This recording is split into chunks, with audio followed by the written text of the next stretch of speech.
입 없는 아이. 박밤 그림책. 이집트. 내가 12살 때였지.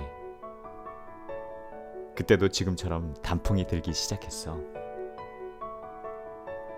전학한 첫날, 낯선 선생님과 함께 낯선 교실로 들어갔어.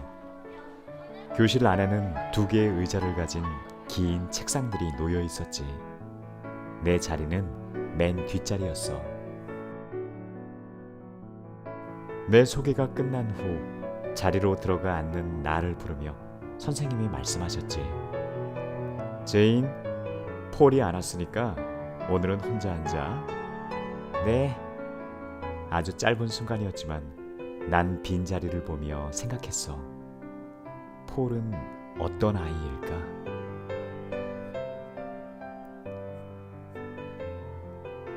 수업을 마치고 새로 사귄 친구와 등굣길도 익힐 겸 집 근처까지 함께 걸었어.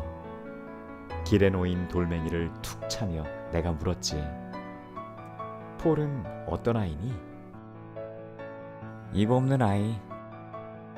입이 없어? 그 친구는 무표정하게 말했지. 그 무표정에 잡혀 난 더 이상 폴에 대해 묻지 못했어. 그때부터 난 입 없는 아이의 함정에 빠진 듯했지. 진짜 입이 없을까? 진짜?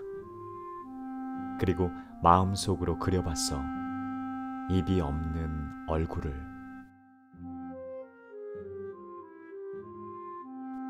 다음날 아침 난 기도했어. 입 없는 아이야, 오늘도 학교 오지 마라.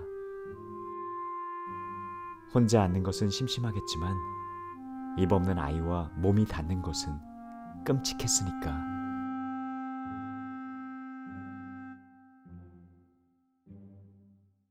그런데 그날 진짜로 입 없는 아이가 학교에 오지 않았어. 수업을 마치고 어제 익힌 길을 따라 혼자 걸었지. 입 없는 아이가 학교에 오지 않았는데 왜 내가 미안한 걸까? 아무튼 그런 마음이 들었어.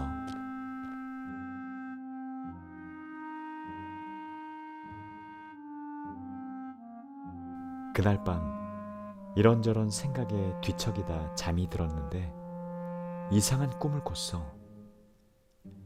어디인지 모르겠는데 구름보다 높은 성이 있었어. 나는 덩치가 어른만큼 커 있었지. 성 꼭대기층에는 하나의 의자와 4개의 방이 있었어. 의자에는 까만 드레스를 입은 여자가 묶여 있었지. 도와주세요. 그녀는 흰 바풀을 닮은 보석 목걸이를 하고 있었어. 그녀는 목걸이에 박힌 보석을 내게 보이며 말했지. 저 4개의 방 중 한 곳에 이와 닮은 보석이 박힌 반지가 있어요. 그 반지를 찾아다 주면 난 자유로워질 수 있어요. 난 두려웠지만 간절한 그녀의 눈빛을 외면할 수 없었어. 그게 방 어디에 있나요? 코스모스 탁자 위에.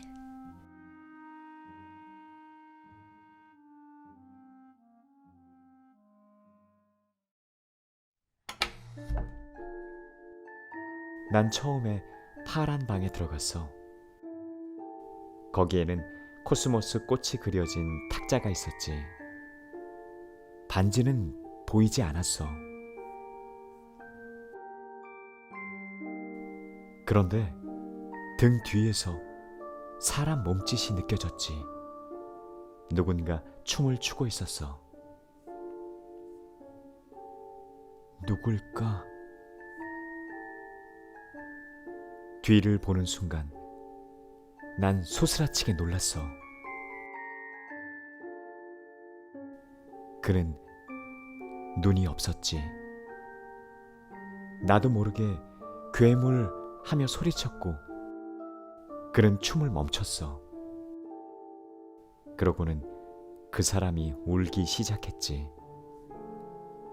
그는 눈물을 흘리지는 못했지만 엉엉 소리내며 슬퍼했어. 그는 놀란 내 표정을 보지는 못했지만 내 말을 들었던 거야. 난 눈 없는 사람을 울게 해서 미안했어.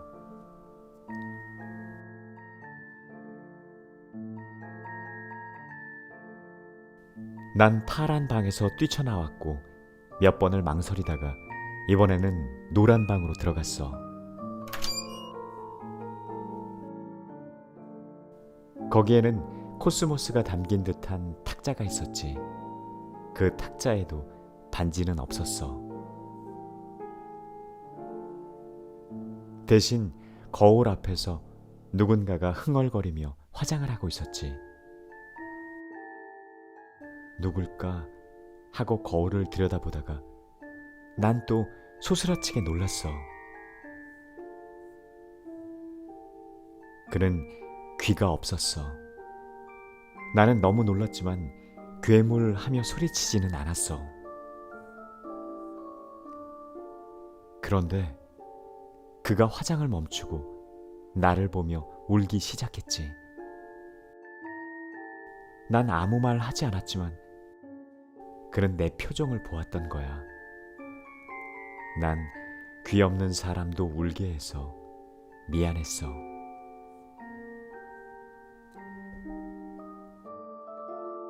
난 미안한 마음으로 노란 방을 나왔고 그 옆에 빨간 방이 보였어. 또 어떤 괴물이 있을까 하는 생각에 두려웠지. 하지만 의자에 묶여있는 그녀를 떠올리며 용기를 냈어.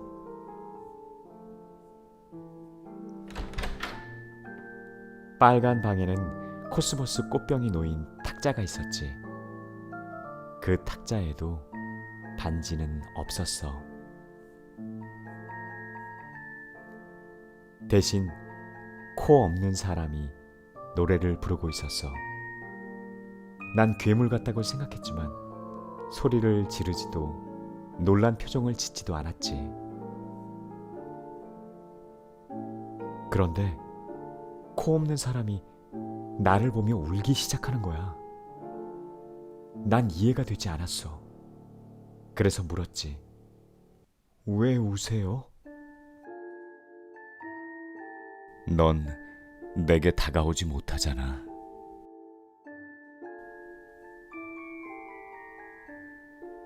난 말과 표정을 감췄지만 그는 내 마음을 보았던 거야. 난 코 없는 사람도 울게 해서 너무 미안했어.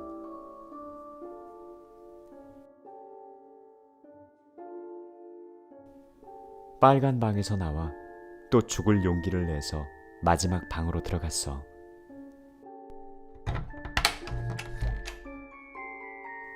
초록방에는 코스모스 꽃차가 놓인 탁자가 놓여 있었지.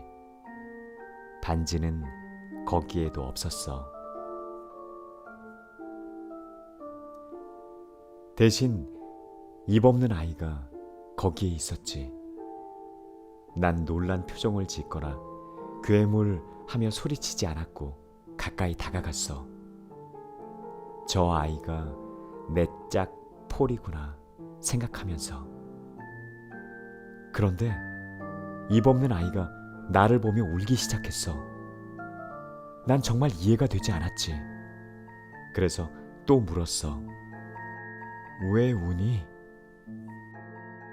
입 없는 아이는 대답 대신 슬픈 표정을 지으며 손가락으로 열린 문을 가리켰어. 이 방에서 나가고 싶어 라고 말하는 것 같았어. 그리고 내 손을 잡아줘 라고 말하듯 내미는 그 아이의 손은 손톱이 검고 손가락은 7개였어. 난 정말 죽을 용기를 내서 그 손을 잡았지. 난 입 없는 아이의 손을 잡고 초록 방에서 나와 그녀에게 다가갔어. 난 반지를 찾지 못한 미안함에 고개를 떨구며 입을 열었지. 미안해요. 반지를... 그때였어. 입 없는 아이가 다른 손에 쥐고 있던 반지를 내게 내밀었어. 그 반지에는 밥을 닮은 보석이 박혀 있었지. 난 반지를 받아 그녀에게 끼워줬어.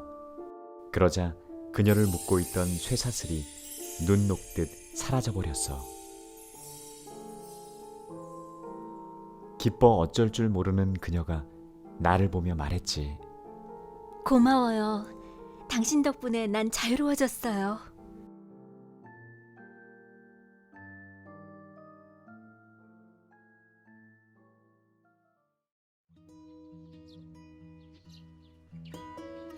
다음 날 아침, 눈부신 가을 햇살에 잠에서 깼지. 난 내 손을 쳐다봤어. 입 없는 아이의 손을 잡고 있었던 내 손을. 긴 꿈에서 깬 나는 학교로 달렸어. 오늘은 왠지 입 없는 아이를 볼 것 같았어.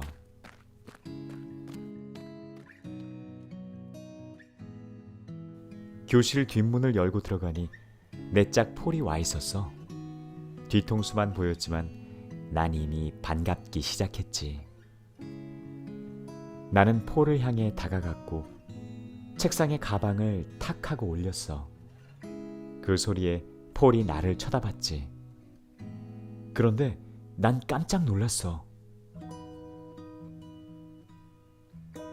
폴에게 입이 있지 뭐야? 입이 있는 아이 폴을 보는 순간 준비했던 모든 말이 하나도 생각나지 않았어. 알고 보니 폴은 말을 못하는 사람으로 오해할 정도로 말이 없는 아이였던 거야.